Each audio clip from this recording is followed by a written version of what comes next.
जय महाराष्ट्र मंडळी.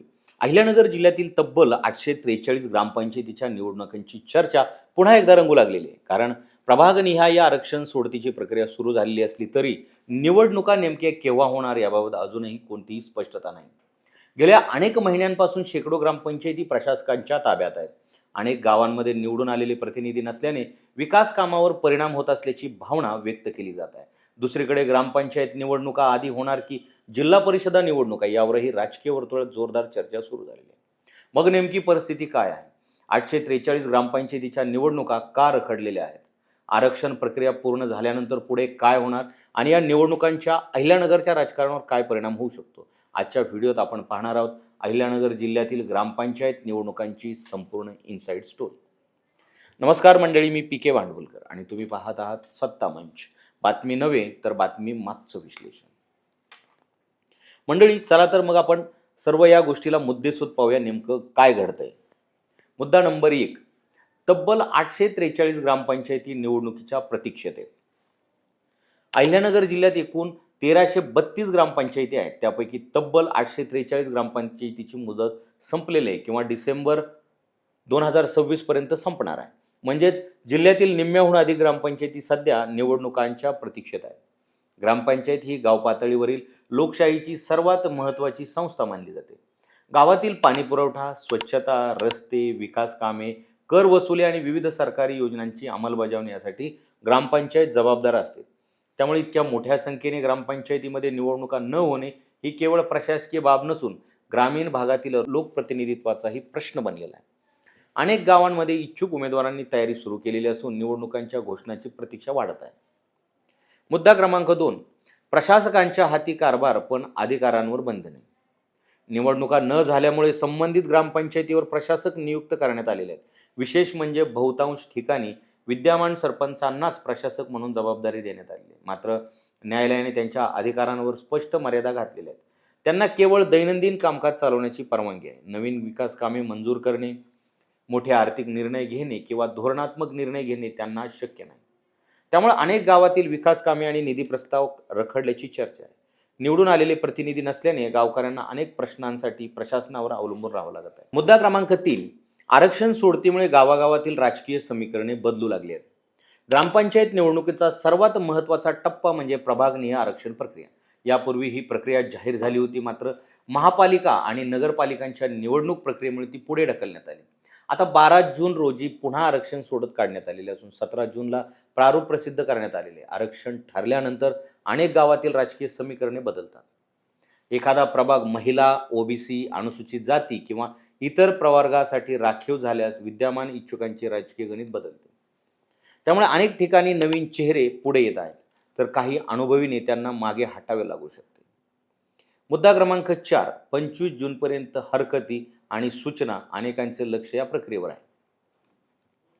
आरक्षणाच्या प्रारूपावर 19 जूनपासून 25 जूनपर्यंत हरकती आणि सूचना मागवण्यात आलेल्या आहेत. संबंधित नागरिक, इच्छुक उमेदवार, सामाजिक संघटना किंवा राजकीय पक्ष तहसीलदार कार्यालयात आपले आक्षेप नोंदवू शकतात. प्रभाग रचना, लोकसंख्या, आरक्षणाचे स्वरूप किंवा भौगोलिक विभागणीबाबत हरकती नोंदवल्या जाऊ शकतात. अनेक वेळा या हरकतींमुळे अंतिम यादीत बदल होतात. त्यामुळे गावागावातील इच्छुक आणि राजकीय गट या प्रक्रियेवर बारकाईने लक्ष ठेवून आहेत. मुद्दा क्रमांक 5, 10 जुलैला अंतिम प्रभाग रचना राजकीय चित्र स्पष्ट होणार आहे. 25 जून नंतर प्राप्त हरकतींचा अभ्यास करून उपविभागीय अधिकारी 3 जुलैपर्यंत आपला अभिप्राय सादर करणार आहेत. त्यानंतर जिल्हाधिकारी 10 जुलै रोजी अंतिम प्रभाग रचना आणि आरक्षण जाहीर करणार आहेत.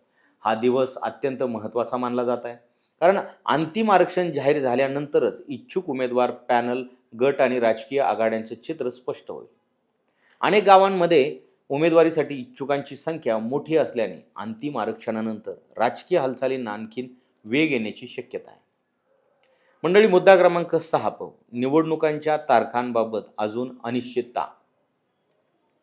आरक्षण प्रक्रिया सुरू झाली असली तरी निवडणुका नेमक्या केव्हा होणार याबाबत राज्य निवडणूक आयोगाने अद्याप कोणताही अधिकृत घोषणा केलेली नाही. त्यामुळे ग्रामीण भागात संभ्रमाचं वातावरण आहे. निवडणुकात काही महिन्यात होतील की वर्षाअखेर याबाबत विविध अंदाज व्यक्त केले जात आहेत. निवडणुका लांबल्यास प्रशासकांचा कार्यकाळ आणखी वाढेल आणि विकास कामावर त्याचा परिणाम होऊ शकतो.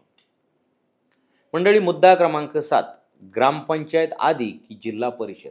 सर्वात मोठा राजकीय प्रश्न. सध्या राजकीय वर्तुळात सर्वाधिक चर्चा होत आहे ती ग्रामपंचायत निवडणुका आधी होतील की जिल्हा परिषद निवडणुका. याची ग्रामपंचायत निवडणुका या स्थानिक राजकीय ताकदीची पहिली चाचणी मानल्या जातात. गावागावातील निकालावरून कोणत्या पक्षाचा प्रभाव वाढला आणि कोणत्या नेत्याचं वर्चस्व कायम आहे याचा अंदाज येतो. त्यामुळे ग्रामपंचायत निवडणुकांचे निकाल जिल्हा परिषद आणि पंचायत समिती निवडणुकांसाठी दिशादर्शक ठरू शकतात. मुद्दा क्रमांक 8. तालुकानिहाय आकडेवारीतून निवडणुकांचा मोठा व्याप स्पष्ट. आरक्षण सोडत जाहीर झालेल्या ग्रामपंचायतीची संख्या पाहिली तर या निवडणुकांचा व्याप किती मोठा आहे हे स्पष्ट आहे.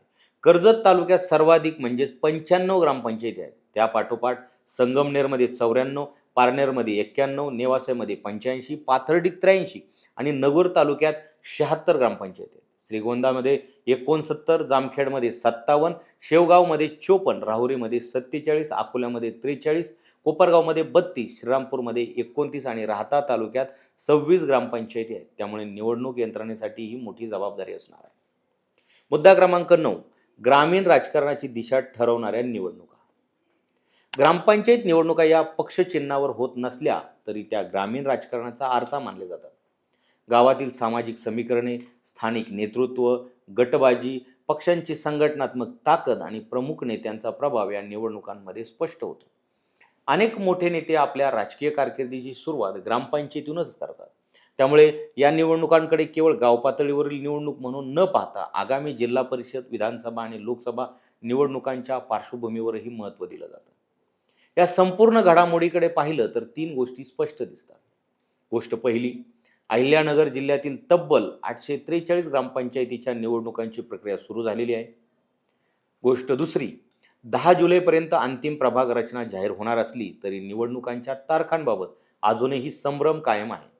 आणि गोष्ट तिसरी, ग्रामपंचायत निवडणुका जिल्हा परिषद निवडणुकापूर्वी होतात की नंतर यावर जिल्ह्यातील राजकीय समीकरणाचा मोठा परिणाम होणार आहे. आता मंडळी, तुम्हीच सांगा की ग्रामपंचायत निवडणुका तातडीने घेणं आवश्यक आहे का, की आधी जिल्हा परिषद निवडणुका व्हायला हव्या? तुमचं मत आम्हाला कमेंटमध्ये नक्की लिहा आणि व्हिडिओ आवडला असेल तर लाईक करा, शेअर करा आणि सत्तामन चॅनलला सबस्क्राईब करा आणि इन्स्टा पेजला फॉलो करायला विसरू नका.